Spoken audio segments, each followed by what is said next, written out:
নমস্কার, নমস্কার, নমস্কার, নমস্কার, নমস্কার, নমস্কার। আপনাদের সবাইকে সবাইকে সবাইকে নমস্কার জানাচ্ছে আপনাদের সৌমিত্র বসু।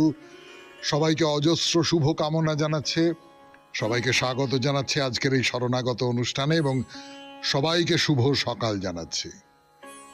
শুভ হোক, শুভ হোক, শুভ হোক, সকলের শুভ হোক, সকলের ভালো হোক, সকলের কল্যাণ হোক, সকলের মঙ্গল হোক, পৃথিবীর মঙ্গল হোক, পৃথিবী সুন্দর থেকে সুন্দরতর থেকে সুন্দরতম হোক।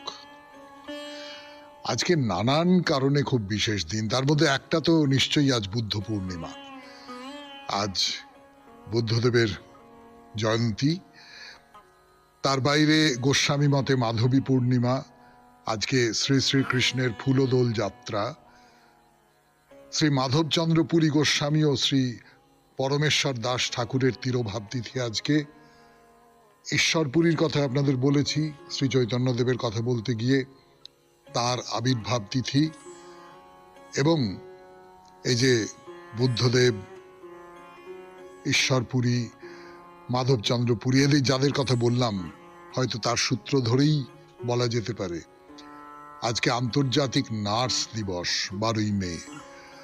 এদের মধ্যে কোনো যোগ আছে কিনা আমি জানি না, কিন্তু বুদ্ধদেবের যে ক্ষমা, তিতিক্ষা, দয়া, তার যে সাধনা, আর নার্সের যে সাধনা পেশেন্টের প্রতি, যিনি ধৈর্য রক্ষা করবেন, তিনি পেশেন্স আছে যার, তার সেবা শুশ্রূষা করার এই যে দায়িত্ব, সেই দায়িত্ব পালনের আজকে দিন। এবারে বেণীমাধব শীলের পঞ্জিকা অনুযায়ী আজকের দিনটার কথা বলি। আজকে 28শে বৈশাখ 1432, ইংরেজির 12ই মে 2025, সোমবার। আজ পূর্ণিমা, বুদ্ধ পূর্ণিমা বললাম আপনাদের। সূর্যোদয়ের সময় ভোর 5টা বেজে 2 মিনিট, সূর্যাস্তের সময় বিকেল 6টা বেজে 6 মিনিট। 7ই নক্ষত্র। আজকে জন্মে তুলা রাশি, শূদ্র বর্ণ, মতান্তরে ক্ষত্রিয় বর্ণ, দেবগণ। প্রাতঃকালে 5টা বেজে 45 মিনিট গতে রাক্ষসগণ, রাত্রি 1টা বেজে 40 মিনিট গতে বৃশ্চিক রাশি, বিপ্রবর্ণ। আমাদের হোয়াটসঅ্যাপে চিঠি পাঠাবার নাম্বার 9831922927। চিঠির গোড়ায় অতি অবশ্যই SG লিখতে হবে। এবারে আজকের অনুষ্ঠান সম্পর্কে বলি। আজকের অনুষ্ঠানে প্রথমে তো পুরাণ চিরন্তন আমরা দীক্ষা নিয়ে কথা বলছিলাম।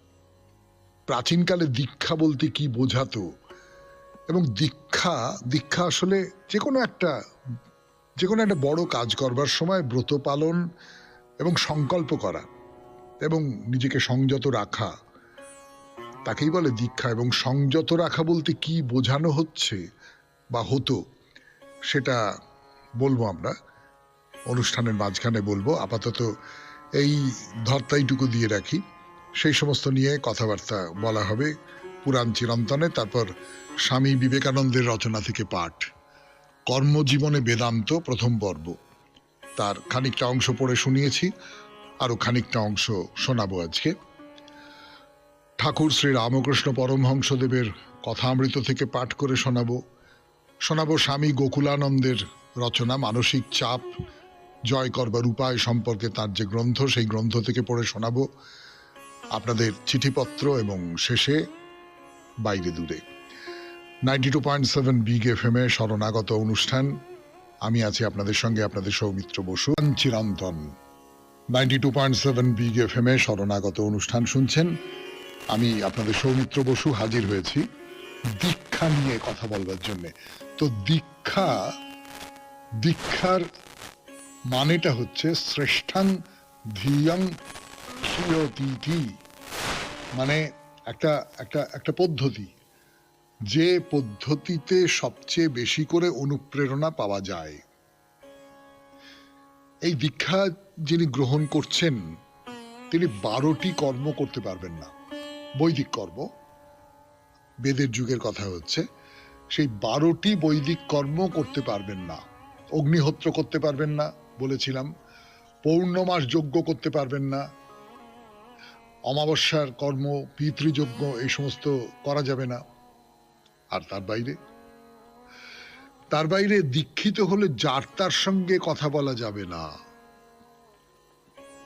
মৈথুন কর্ম করা যাবে না, পশুবন্ধন জাগ করা যাবে না, কৃষ্ণজিন পরিধান করা যাবে না, বাক্য সংযত করতে হবে, মিত করতে হবে। যখন যেমন ইচ্ছে হলো বলে দিলাম, এই ব্যাপারটা করা যাবে না। প্রত্যেক দীক্ষার এটাই কিন্তু সাধারণ নিয়ম নয়। বিশেষ বিশেষ কর্মের জন্য দীক্ষারও অন্ত নেই। ধরা যাক একটা দীক্ষার কথা বলি আপনাদের, চাতুর্হৌত্রিকী দীক্ষা। এই যে চাতুর্হৌত্রিকী দীক্ষা, এর সময়সীমা হচ্ছে 1 বছর। 1 বছর ধরে এই দীক্ষায় দীক্ষিত যিনি, তিনি কতগুলো নিয়ম পালন করবেন, যে নিয়মগুলোর কথা বললাম আপনাদের। আবার ধরুন, গুরু যদি অগ্নিচয়নের 8 অধ্যায় শেখাতে চান, শিষ্যকে তার জন্যও দীক্ষিত হতে হবে। এবং এই ধরনের দীক্ষায় তা কিন্তু ব্রত ধারণের নামান্তর, অর্থাৎ ব্রত, সংযম, এই সমস্ত কিছুর মধ্যে দিয়ে শিষ্যকে যেতে হবে একটি বিশেষ শিক্ষা গ্রহণ করবার জন্য।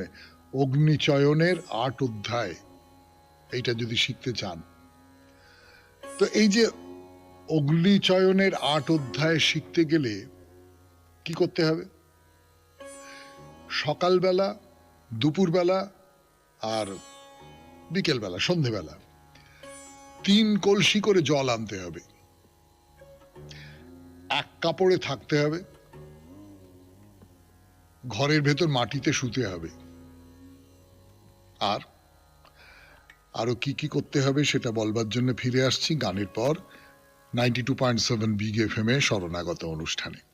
বিদ্যা শিক্ষা, অগ্নিচয়নের 8 অধ্যায় শিখতে গেলে কি কি করতে হবে সেই কথা বলছিলাম আপনাদের গানের আগে। 3 বেলা 3 কলসি জল আনতে হবে। গুরুদেবের কাছে তো এই শিক্ষা হবে, গুরুদেবকে দিতে হবে। 1 কাপড়ে থাকতে হবে, ঘরের ভেতর মাটিতে শুতে হবে। ধুলো মাটিতে, গোবর লেপা মেঝেতে অথবা বালির উপরেও শুতে পারা যাবে। সবচেয়ে বড় কথা, 3 বার কলসি ভরে জল আনতে হবে। না, এটা বড় কথা নয়, এর সঙ্গে যে কথাটি আছে সেটা খুব বড় কথা। জলে নামা চলবে না। প্রায় সেই গানটার মতো আর কি, আমার যেমন বেনি তেমনি রবে, চুল ভিজাবো না, সেটা বরং সহজ। কিন্তু জলে না নেমে কলসি করে 3 কলসি জল, সকালে 1 কলসি, দুপুরবেলা 1 কলসি আর সন্ধ্যেবেলা আর 1 কলসি, এইটা আনা কিন্তু সত্যি সত্যি খুবই কঠিন একটা ব্যাপার। তো এরকম এক একটা বৈদিক কর্মের জন্যে এক একটা প্রকার সংযম, নিয়ম, ব্রত পালন, এটাকেই বৈদিক কালে দীক্ষা বলা হতো। এবং এই যে দীক্ষার নিয়ম কানুনগুলো, এই নিয়ম কানুনগুলো কিন্তু ধরুন রামায়ণ মহাভারতেও ছিল। রামায়ণ মহাভারতেরও এটা বৈশিষ্ট্য। ধরুন বলি, বিশ্বামিত্রর সঙ্গে রাম লক্ষ্মণ বেরিয়ে পড়েছেন। বিশ্বামিত্র যেতে যেতে অনেক গল্প টল্প বলেছেন, তারপরে তারকা রাক্ষসীকে বধ করা হবে। রাম লক্ষ্মণকে নিয়ে যাচ্ছেন সঙ্গে করে। একটা বিশেষ তিথি বিশ্বামিত্র ঠিক করে রেখেছিলেন যজ্ঞ করবার জন্য, এবং এই বিশেষ তিথিতে যজ্ঞ করবেন। সেই যজ্ঞে যাতে রাক্ষসেরা কোনোভাবে হামলা না করে, যজ্ঞস্থান অপবিত্র না করে, যজ্ঞ বিঘ্ন না করে, তার জন্য রাম লক্ষ্মণ সিদ্ধাশ্রমের ঋষিমুনি যাজ্ঞিকদের সতর্ক করে বলছেন, কোন সময়ে সেই 2 রাক্ষসের অত্যাচার থেকে যজ্ঞ রক্ষা করতে হবে আপনারা আমাদের জানান। আমাদের অসাবধানতায় সেই সময় যেন পার হয়ে না যায়। আসলে এখন তো প্রাতঃকাল। রামায়ণে যেটা বলা হচ্ছে, বিশ্বামিত্র মুনি রাম লক্ষ্মণকে নিয়ে সিদ্ধাশ্রমে উপস্থিত হবার পরপরই খানিকক্ষণের মধ্যেই অন্যান্য যে সমস্ত ঋষিরা ছিলেন, সেই ঋষিরা তাকে যজ্ঞে দীক্ষিত হতে বললেন, এবং বিশ্বামিত্র তাদের পরামর্শ শুনে সংযত ইন্দ্রিয় হয়ে দীক্ষাব্রত ধারণ করলেন। তাহলে এই যে তারকা রাক্ষসীকে বধ করা হবে, সেটা একটা নির্দিষ্ট তিথিতে করা হবে, এবং তার জন্য কিন্তু এই দীক্ষা গ্রহণের যে সংযম, সেইটা পালন করতে হবে। শুনলেন পুরাণ চিরন্তন 92.7 বিগ এফএম এ শরণাগত অনুষ্ঠানে। এরপর গানের পর কর্মজীবনে বেদান্ত, প্রথম পর্ব কর্মজীবনে বেদান্ত 92.7 বিগ এফএম এ শরণাগত অনুষ্ঠানে। এখন স্বামী বিবেকানন্দের রচনা থেকে পাঠ করছি আমি, আপনাদের সৌমিত্র বসু। বেদান্ত পাপ স্বীকার করেন না, ভ্রম স্বীকার করেন। আর বেদান্ত বলেন সর্বাপেক্ষা বিষম ভ্রম এই নিজেকে দুর্বল, পাপী ও হতভাগ্য জীব বলা। এরূপ বলা যে আমার কোনো শক্তি নাই, আমি ইহা করিতে পারি না, আমি উহা করিতে পারি না। কারণ যখনই তুমি ঐরূপ চিন্তা করো তখনই তুমি যেন বন্ধন শৃঙ্খলকে আরো দৃঢ় করিতেছ, তোমার আত্মাকে পূর্ব হইতে অধিক মায়ার আবরণে আবৃত করিতেছ। অতএব যে কেহ নিজেকে দুর্বল বলিয়া চিন্তা করে সে ভ্রান্ত, যে কেহ নিজেকে অপবিত্র বলিয়া মনে করে সে ভ্রান্ত। সে জগতে একটি অসৎ চিন্তার স্রোত বিস্তার করে। আমাদের সর্বদা মনে রাখিতে হইবে বেদান্তে আমাদের এই বর্তমান জীবনকে, এই মায়াময় মিথ্যা জীবনকে আদর্শের সহিত মিলাইবার কোনো চেষ্টা নাই। কিন্তু বেদান্ত বলেন এই মিথ্যা জীবনকে পরিত্যাগ করিতে হইবে, তাহা হইলেই ইহার অন্তরালে যে সত্য জীবন সদা বর্তমান তাহা প্রকাশিত হইবে। মানুষ পূর্বে কিছুটা পবিত্র ছিল, আরো পবিত্র হইল এমন নহে। বাস্তবিক সে পূর্ব হইতেই শুদ্ধ, তাহার সেই শুদ্ধ স্বভাব একটু একটু করিয়া প্রকাশ পাইতেছে মাত্র। আবরণ চলিয়া যায় এবং আত্মার স্বাভাবিক পবিত্রতা প্রকাশিত হইতে আরম্ভ করে। এই অনন্ত পবিত্রতা, মুক্ত স্বভাব, প্রেম ও ঐশ্বর্য পূর্ব হইতেই আমাদের মধ্যে বিদ্যমান। বেদান্ত আরো বলেন ইহা যে শুধু বনে অথবা পর্বত গুহায় উপলব্ধি করা যাইতে পারে তাহা নয়। আমরা পূর্বেই দেখিয়াছি প্রথমে যাহারা এই সকল সত্য আবিষ্কার করিয়াছিলেন তাহারা বনে অথবা পর্বত গুহায় বাস করিতেন না, অথবা তাহারা সাধারণ মানুষও ছিলেন না। আমাদের বিশ্বাস করিবার যথেষ্ট কারণ আছে তাহারা অত্যন্ত কর্মময় জীবন যাপন করিতেন। তাহাদিগকে সৈন্য পরিচালনা করিতে হইত, সিংহাসনে বসিয়া প্রজাবর্গের মঙ্গলামঙ্গল দেখিতে হইত। তখনকার কালে রাজারাই সর্বময় কর্তা ছিলেন, এখনকার মতো সাক্ষী গোপাল ছিলেন না। তথাপি তাহারা এই সকল তত্ত্ব চিন্তা করিবার, সেগুলি জীবনে পরিণত করিবার ও মানব জাতিকে শিক্ষা দিবার সময় পাইতেন। অতএব তাহাদের অপেক্ষা আমাদের ওই সকল তত্ত্ব অনুভব করা তো অনেক সহজ, কারণ তাহাদের তুলনায় আমাদের জীবনে অনেক অবসর। সুতরাং আমাদের যখন কাজ এত কম, আমরা যখন তাহাদের অপেক্ষা অনেকটা স্বাধীন, তখন আমরা যে ওই সকল সত্য অনুভব করিতে পারি না, ইহা আমাদের পক্ষে অত্যন্ত লজ্জার বিষয়। পূর্বকালীন সর্বময় সম্রাটগণের সহিত তুলনায় আমাদের সময়ের অভাব তো কিছুই নয়। কুরুক্ষেত্রের যুদ্ধক্ষেত্রে অবস্থিত অগণিত অক্ষৌহিনী পরিচালক অর্জুনের তুলনায় আমার কাজের তাড়না কিছুই নয়। তথাপি এই যুদ্ধ কোলাহলের মধ্যে তিনি উচ্চতম দর্শনের কথা শুনিবার এবং উহা কার্যে পরিণত করিবার সময় পাইলেন।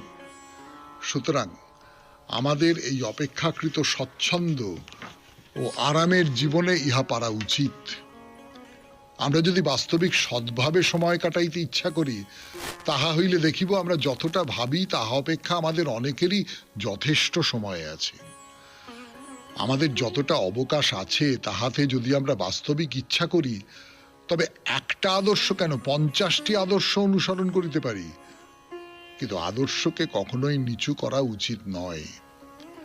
এ আমাদের জীবনের একটি প্রলোভন। অনেকে আছে তাহারা আমাদের মিথ্যা অভাব ও বাসনাগুলির জন্য নানা প্রকার আপত্তি দেখায়, আর আমরা মনে করি উহা হইতে উচ্চতর আদর্শ বুঝিয়ার নাই। কিন্তু বাস্তবিক তাহা নহে। বেদান্ত এরূপ শিক্ষা কখনোই দেন না।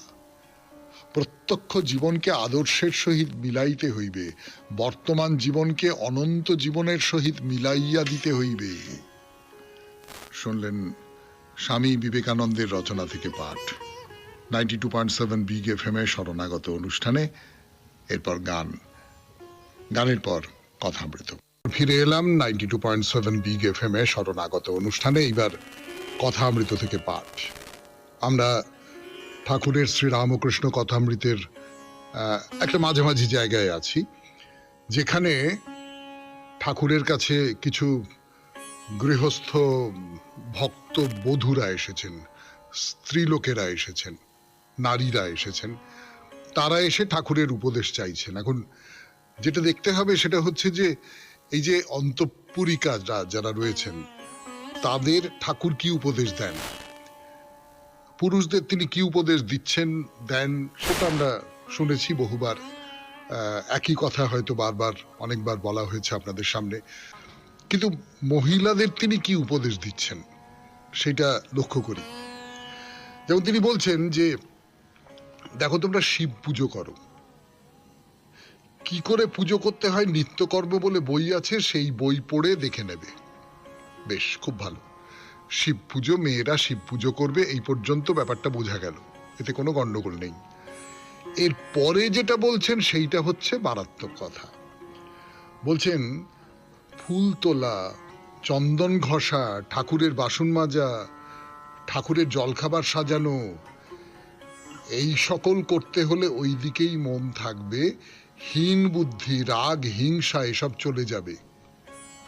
দুই যায় যখন কথাবার্তা কইবে তখন ঠাকুরেরই কথাবার্তা কইবে। এইটা মানে অসম্ভব ভালো মনস্তত্ত্ব বোঝা একজন মানুষের কথা। কিন্তু ঠাকুর এই কথাটা পুরুষদের সম্পর্কেও বলেছেন, সকলের সম্পর্কেই বলেছেন, যে মনের মধ্যে যখন কাম, ক্রোধ, লোভ এইসব রিপু আসবে, তখন তুমি একটা কাজ করো, হরিনাম করো। তখন তুমি একটা কাজ করো, জপ করো। তখন তুমি একটা কাজ করো, ভক্তিকে জাগিয়ে তোলবার চেষ্টা করো। তাহলে ভক্তি, নাম, এগুলো যখন তোমার মনকে একবারে সম্পূর্ণ ভরে দেবে, তখন আর জায়গা না পেয়ে ওই যে রিপুগুলো সেইগুলো বাইরে চলে যাবে। এখানেও কি বলছেন যে তোমরা শিব পুজো করো। এটা তো ঘটনা যে মেয়েরা, তখনকার দিনের মেয়েরা, আমি বলছি যে ঠাকুর যে সময়কার কথা বলছেন, যে সময়ে ঠাকুর অবস্থান করছেন, সেই সময়টা হচ্ছে ঊনবিংশ শতাব্দীর ধরুন শেষের দিকটা, 8-এর দশক। তো সেই সময়ের মেয়েরা, তারা তো সাধারণভাবে অন্তঃপুরে থাকে, সংসারটা দেখাশোনা করে। সংসারের বাইরে সাধারণভাবে গেরস্থ ঘরের মেয়েদের আর কোনো জগৎ নেই, এবং ওই সংসারের যে নানান কুটকচাল, নিন্দে মন্দ, পরচর্চা, এই সেই অমুক তমুক নানান কুসংস্কার, এই সব নিয়ে তারা মত্ত হয়ে থাকে। তো ঠাকুর বলছেন যে শিব পুজো করো, এবং এই পুজোর যে সমস্ত কৃত্যগুলো, সেটা বাসন মাজা থেকে আরম্ভ করে, চন্দন ঘষা থেকে আরম্ভ করে, ফুল তোলা থেকে আরম্ভ করে, সমস্তটা খুব যত্ন নিয়ে করো। 92.7 বিগ FM এ শরণাগত অনুষ্ঠান শুনছেন কথামৃত থেকে পাঠ। যেটা বলছিলাম আপনাদের 92.7 বিগ FM এ শরণাগত অনুষ্ঠানে, সেটা হচ্ছে কোনো একটা কাজ, সেই কাজটা ভালো কাজ, সেই কাজটা পুণ্য কাজ, সেই কাজটা দেবতার কাজ, ঠাকুরের কাজ, আধ্যাত্মিক কাজ, তুমি সেইটা করো, এবং সেইটায় পুরো মনোনিবেশ করে করো। যেটা করছো সেটায় মনের দিক থেকে কোনো ফাঁকি দিও না। মানে তুমি কাজটা করছো কিন্তু আসলে অন্য কথা ভাবছো, এইটা করো না। ফলে তখন কি হবে, তখন তোমার মনটা একেবারে দেবতাময় হয়ে যাবে, ঠাকুরময় হয়ে যাবে।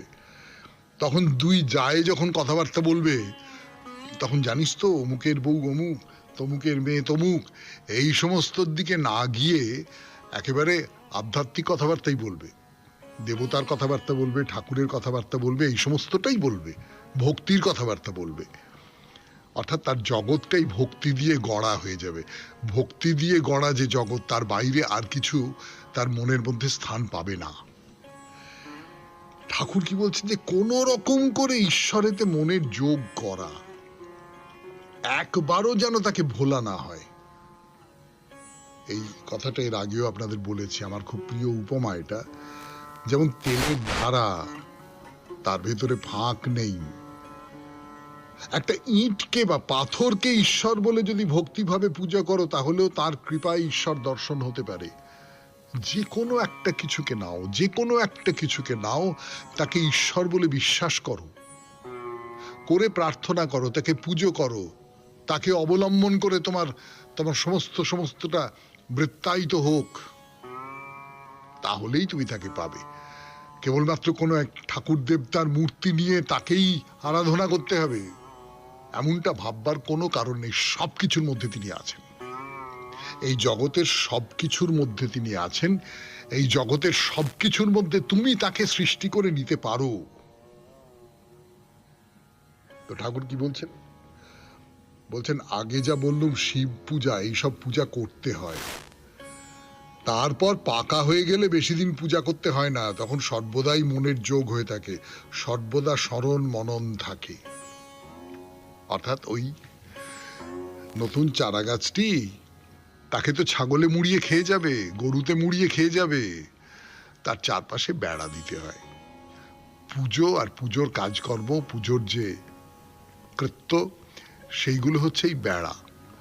তা গাছটা বড় হয়ে গেল, তোমার মন তাতে বসে গেল, তোমার মন আর এদিক ওদিক ছুটোছুটি করতে চায় না, তখন তুমি বেড়া তুলে নাও, তখন আর কোনো সমস্যা নেই, তখন সর্বদা স্মরণ মনন এই সমস্ত কিছু থাকে। তা বড় বউ শ্রীরামকৃষ্ণকে বলছেন যে আমাদের কি একটা কিছু বলে দেবেন? ঠাকুর বলছেন আমি তো মন্ত্র দিই না, মন্ত্র দিলে শিষ্যের পাপ তাপ নিতে হয়। মা আমাকে বালকের অবস্থায় রেখেছেন, এখন তোমরা শিব পূজা যা বলে দিলাম তাই করো, মাঝে মাঝে আসবে, পরে ঈশ্বরের ইচ্ছায় যা হয় হবে, স্নান যাত্রার দিন আবার আসবার চেষ্টা করবে, কেমন? 92.7 বিগ FM এ শরণাগত অনুষ্ঠানে শুনলেন কথামৃত থেকে পাঠ। আনন্দ বলছেন মনের একটা আত্মিক নিয়ন্ত্রণ অনুশীলন করা, আত্মিক নিয়ন্ত্রণ, নিজের মনের ভেতরটাকে নিয়ন্ত্রণ করবার যোগ্যতা অর্জন করা, শক্তি অর্জন করা, এটাই হলো রাজযোগের অনুশীলন। তাহলে দুটো যোগের কথা বলছেন স্বামী গোকুলানন্দজি। একটা হচ্ছে রাজযোগ, ভক্তিযোগ, আর আরেকটা হচ্ছে কর্মযোগ। এই কর্মযোগটা হচ্ছে আমরা যখন কাজ করি কোনো সুদূর প্রসারী উদ্দেশ্য ছাড়াই করছি, মানে কাজের তাগিদে কাজ করছি এবং তার জন্য কিছু আশা করছি না, তখন সেটা হচ্ছে কর্মযোগ। এবার আবার পড়া শুরু করি। এইভাবে রোজ আমাদের দৈনন্দিন কর্মকাণ্ডে আমরা এই চার যোগেরই অনুশীলন করতে পারি, এরই নাম সমন্বয় যোগ। সকালবেলায় দিনের কাজ শুরু করবার আগে আমরা রাজযোগী, তারপর শুরু হয় দিনের কাজ। যখন সে কাজে আমাদের ভক্তি আর ভালোবাসা এসে মেশে, আমরা তখন ভক্তিযোগের অনুসারী। অন্যের সাথে বা অন্যদের জন্য কাজ করতে করতে যখন চিরন্তন অচিরন্তনের বিচার করি, আমরা তখন জ্ঞানযোগী। আর সবশেষে যখন আমাদের উপর ন্যস্ত সমস্ত কাজ আমরা নির্মোহভাবে করি, মনে আমাদের কাজ করে কর্মযোগীর চেতনা। এই দৃষ্টিভঙ্গির আলোয় যদি পথ না চলি আমরা, জীবনের নানান ঘটন অঘটনে আমরা বিরূপ প্রতিক্রিয়াই প্রকাশ করব। যেমন ধরুন, কোনো অধস্তন কর্মচারী এসে যদি কোনো ব্যক্তিকে অপমান করে যান, তিনি এক মুহূর্ত বিলম্ব করবেন না এর একটা জুৎসই প্রতিশোধ নিতে, যদি না তার মধ্যে এই ভাবের উদ্রেক হয়, যে দেবত্ব আমার মধ্যে বিরাজিত, সে দেবত্ব তো আমার অধস্তনের ভিতরেও। আধ্যাত্মিক ভূমিতে কোথায় পার্থক্য আমাদের, তবে আমি তার ক্ষতি করব কেন? এই সুস্থ বিচার শুধু এক সুকঠোর আত্মসমীক্ষার দ্বারাই সম্ভব, আর এই আত্মসমীক্ষারই নাম হলো জ্ঞানযোগ। সমন্বয় যোগ ঠিকমতো অনুশীলন করতে হলে আমাদের প্রতিনিয়ত খেয়াল রাখা উচিত আমরা আমাদের মনের সঠিক দৃষ্টিভঙ্গিগুলো প্রকাশ করছি কি না। শুনলেন স্বামী গোকুলানন্দের রচনা থেকে পাঠ, মানসিক চাপ জয় করার উপায়।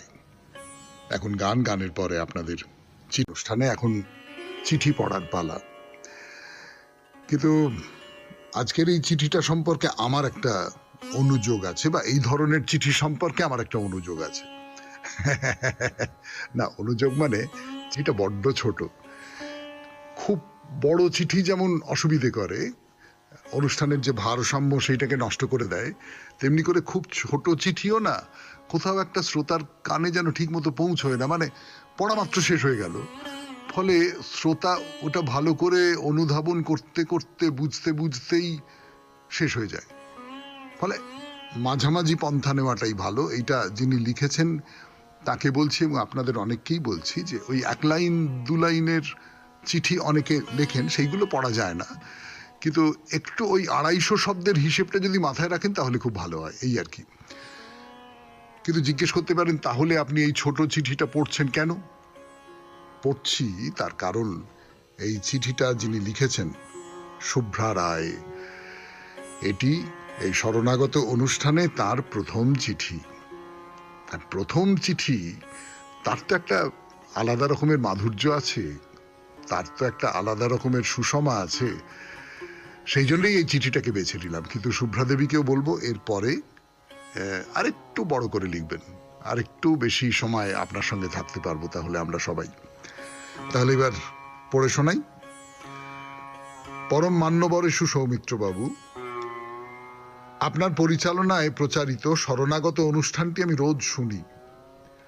খুব সমস্যা ব্যতীত আমি সাধারণত এই শ্রুতিমধুর সুষম রূপে বর্ণিত তীর্থস্থানগুলির ভ্রমণ শান্তি হতে বঞ্চিত হতে চাই না। চিঠির শেষে একটি অনুরোধ রাখলাম, যদি সম্ভব হয় কেদারনাথ বদ্রীনাথ মন্দিরগুলির চিত্র শ্রোতাদের শ্রবণমূলে অমৃতস্বরূপ বর্ষণ করেন তবে অতি বাধিত হব।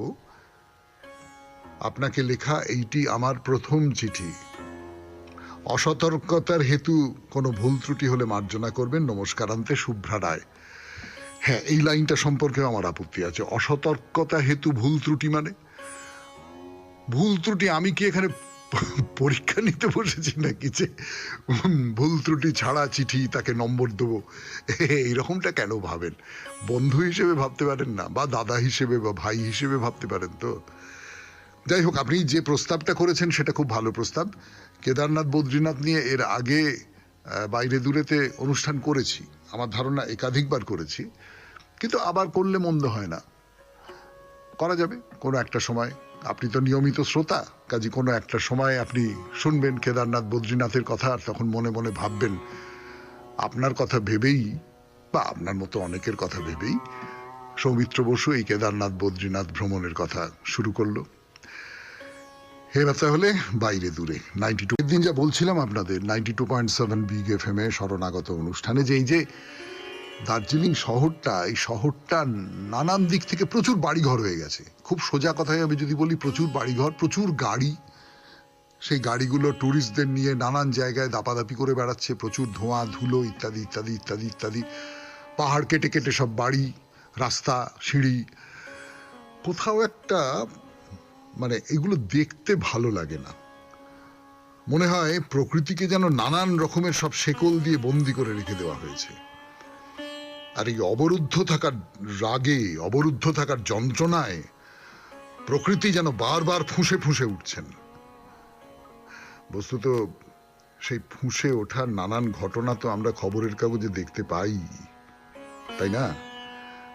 দার্জিলিং এর কথাও বলতে পারি, বা দার্জিলিং অঞ্চলের কথা বলতে পারি, অথবা অন্যান্য পাহাড়ি অঞ্চল। এই যে কেদারনাথ বদ্রীনাথের কথা বলতে বলেছেন শুভ্রা দেবী, সেখানেও তো দেখেছি মানুষ যেভাবে প্রকৃতির, বিশেষ করে পাহাড়ের নানা জায়গা দখল করে নিতে চাইছে, তাতে করে প্রকৃতি এই যে প্রতিশোধ নেবার চেষ্টা করছেন, তাকে সত্যি সত্যি বুকে হাত দিয়ে বলুন তো কোনোভাবে কি অন্যায় বলা যায়? তো এই যে একই চত্বরের মধ্যে জাপানি মন্দির, বুদ্ধ মন্দির, পিস প্যাগোডা, এই দুটোর কথা বলি এবার। এই দুটো রয়েছে, আগেই বলেছি, মূল যে দার্জিলিং এর কেন্দ্র, সেখান থেকে পিস প্যাগোডা গাড়িতে 10 মিনিটের রাস্তা। গাড়ি চালিয়ে হু হু করে চলে এলেন, কোথায় এসে পৌঁছচ্ছেন, কোথায় এলেন সেটা বুঝতে পারবেন। এই যে বুদ্ধ মন্দির কাছে এসে গেছে, রাস্তা দিয়ে যেতে যেতে একটা একটা একটা একটা সাধারণ, মানে তাদের মন্দিরে ধবধবে সাদা রং ব্যবহার করে না জাপানিরা, একটা বারবার করে বলছি যে কথা, একটা তোরণ আছে, সেই তোরণ, ওই ধপধপে সাদা তোরণ, সেই তোরণে কি লেখা রয়েছে ভালো বুঝতে পারিনি। সাধারণ তোরণ, সাধারণ, মানে খুব যে অলংকরণ কিছু আছে তা নয়। এই তোরণটা পার হয়ে গেলেন, সামনের দিকে এগিয়ে যাচ্ছেন। এই দেখুন একটা খানিকটা উঁচু বেদি, বেশ অনেকটা উঁচু, মানে এক মানুষ সমান কি তার চেয়েও বেশি উঁচু, এরকম একটা জায়গা উঁচু করে রাখা হয়েছে। তার উপরে একটা চৌকো একটা ফলক, না ফলক বললে যেরকম ছোট্ট একটা সাইনবোর্ড বোঝায় না, সেই রকম একেবারেই নয়, বেশ বড় এবং মহার্ঘ, এমনি টিনের ফ্যাং ফ্যাঙে সাইনবোর্ড নয়। সেখানে ওপরে ইংরেজিতে এই মন্দিরের জাপানি নামটি লেখা। নামটা বলেছিলাম আপনাদের এর আগে, ওই সংকোচটা প্রকাশ করে যে আমি হয়তো ঠিক ঠিক উচ্চারণ করতে পারছি না। লেখা রয়েছে নিপ্পন জান মাও মোজি, নিপ্পন জান মাও মোজি। তার নিচে ইংরেজিতে লেখা বুদ্ধিস্ট টেম্পল পিস প্যাগোডা, আর তার নিচে হিন্দিতে লেখা আছে। তো এইখান থেকে আমরা আবার এগিয়ে যাই। এই যে একটু আগেই আপনাদের বলছিলাম যে দার্জিলিং শহরটা আমার ভালো লাগে না, ঘেঁষাঘেঁষি বাড়ি ঘর, ধুলো ইত্যাদি ইত্যাদি। কিন্তু একটা ব্যাপার একটু খেয়াল করে দেখবেন, যদি দার্জিলিংয়ে যান কখনো, তাহলে লক্ষ্য করে দেখবেন যে এই যে ঠাসা বাড়িঘর, তার থেকে একটু বাইরে বেরিয়ে এলেন তখনও বাড়িঘর আছে, কিন্তু সেই বাড়িঘরের ভেতরে ভেতরে কি বলবার জন্য ফিরে আসছে আপনাদের সৌমিত্র বসু 92.7 বিগ FM এ শরণাগত অনুষ্ঠানে। একটু গান শুনে নেওয়া যাক।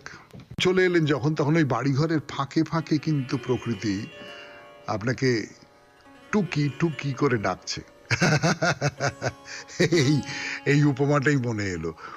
ওই বাড়িঘরের ফাঁকে ফাঁকে হঠাৎ করে বেরিয়ে পড়লো একটা আকাশ, হঠাৎ করে বেরিয়ে পড়লো একটা পাহাড়ের তরঙ্গ, হঠাৎ করে বেরিয়ে পড়লো লম্বা লম্বা সব বড় বড় পাইন গাছ, বার্চ গাছ, সেগুলো দাঁড়িয়ে রয়েছে। বাড়ি যত কমে আসবে তত এইগুলো বাড়তে থাকবে, এইগুলো আধিপত্য নিতে থাকবে এবং বলতে থাকবে যে না শোনো, তোমরা এই শহর দিয়ে আমাদের পুরোপুরি নিকেশ করে দিতে পারোনি, আমরাও কিন্তু আছি এই শহরটুকুর বাইরে, আমরাই কিন্তু রাজত্ব করছি। তো এই যে প্রকৃতি, সে চারপাশ থেকে ঝাঁপিয়ে পড়ছে আপনার উপর, আচ্ছন্ন করে দিচ্ছে সবটাই, যেন মানে কি বলবো, পিকচার পোস্ট কার্ডের মতন সুন্দর সত্যি বলে মনে হয়, বিশ্বাস করতে ভয় হয় এত সুন্দর। তা আপনি যখন এই জাপানি মন্দিরের দিকে যাচ্ছেন, তখন এই বুদ্ধদেবের যে মন্দির আপনাকে এই প্রকৃতির হাত ধরে দুহাত বাড়িয়ে আপনাকে আহ্বান করে নেবে। নানান রকম সব চমৎকার রাস্তা দিয়ে যেতে যেতে যেতে যেতে আপনি শেষ পর্যন্ত পৌঁছলেন জাপানি মন্দিরের কাছে। আর তার একেবারেই পাশে আছে পিস প্যাগোডা, সেটাকেও তো আমরা দেখব, দেখাটা উচিত, একসঙ্গে দেখাটা উচিত।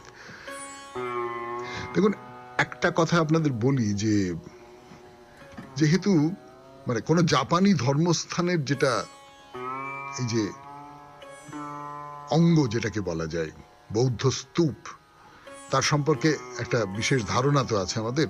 এই ভারতের নানান জায়গায় নানান রকম সব বৌদ্ধ স্তূপ তৈরি করে দেওয়া হয়েছে। এই ধবধবে সাদা রঙের বৌদ্ধ স্তূপ এবং তার মধ্যে সোনালী রঙের বুদ্ধ মূর্তি থাকবে, সাদা আর সোনালী। প্রথমেই যেটা বলবার, জাপানি মন্দির নির্মাণের যে স্থাপত্য রীতি, সেই প্রথাগত স্থাপত্য রীতিতে এই মন্দিরটা তৈরি করা হয়েছে। সেটা কেমন তা আর আজকে নয়, আগামীকাল 92.7 বিগ FM এ শরণাগত অনুষ্ঠান এখানেই শেষ করছি। আমাদের হোয়াটসঅ্যাপে চিঠি পাঠাবার নাম্বার 9831922927। চিঠির গোড়ায় অতি অবশ্যই SG লিখতে হবে। কবিতা রবীন্দ্রনাথের কবিতা, স্মৃতি পাথেয়। একদিন কোন তুচ্ছ আলাপের ছিন্ন অবকাশে, সে কোন অভাবনীয় স্মিত হাস্যে, অন্যমনা আত্মভোলা যৌবনের দিয়ে ঘন দোলা, মুখে তব অকস্মাৎ প্রকাশিল কি অমৃত রেখা, কভু যার পাই নাই দেখা, দুর্লভ সে প্রিয় অনির্বচনীয়। যে মহা অপরিচিত, এক পলকের লাগি হয় সচকিত গভীর অন্তরতর প্রাণে। কোন দূর বনান্তের পথিকের গানে সে অপূর্ব আসে ঘরে, পথহারা মুহূর্তের তরে। বৃষ্টিধারা মুখরিত নির্জন প্রবাসে, সন্ধ্যাবেলা যুথিকার সকরুণ স্নিগ্ধ গন্ধশ্বাসে চিত্তে রেখে দিয়ে গেল চিরস্পর্শ স্বীয় তাহারি স্খলিত উত্তরীয়। সে বিস্মিত ক্ষণিকেরে পড়ে মনে, কোনদিন অকারণে ক্ষণে ক্ষণে শীতের মধ্যাহ্নকালে গরু চড়া শস্যরিক্ত মাঠে চেয়ে চেয়ে বেলা যবে কাটে। সঙ্গহারা সায়াহ্নের অন্ধকারে সে স্মৃতির ছবি সূর্যাস্তের পার হতে বাজায় পুরবী।